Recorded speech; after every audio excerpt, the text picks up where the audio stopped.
નહોતી ખબર કે ઉદ્ઘાટન ની તારીખ એટલી બધી વહેલી આવી જાય તે રાતોરાત કરવો પડશે દુકાન નો કલર.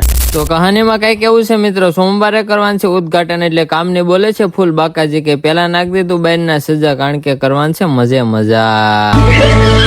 અને પછી ફાઇનલી 100 ગ્રામ ખીચડી ખાઈને કરી નાખી ઊભી થાંભલી. અને ખાડામાંથી ધૂળ કાઢવા હાટું મંગાવી છે બંગાળની ખાડીમાંથી જીસીબી, પણ મને શું ખબર એ હલવાઈ જાય અને ચા જજુભાઈ પદાઈ ગયું.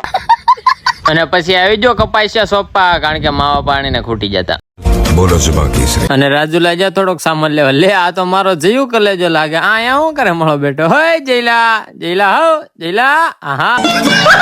અને પડી ગઈ રાત ને કરવો પડ્યો ફૂલ બાકાજી કીમાં કલર. અને આ મિત્રો સોમવારના ઉદ્ઘાટનમાં મારા અને મારા પરિવાર તરફથી તમને કોઈને આમંત્રણ નથી, એટલે કોઈએ ધક્કો ખાવો નહીં, પેંડા કોઈને નહીં મળે. અને પછી દુકાન ને ફરતો રાત મારી દીધું અસ્તર. અને પછી હાથ ધોતા થઈ ખબર પડી આ તો કાળી હતા ને લીલા થઈ જાય, આ કલર થોડો બાપ જાય.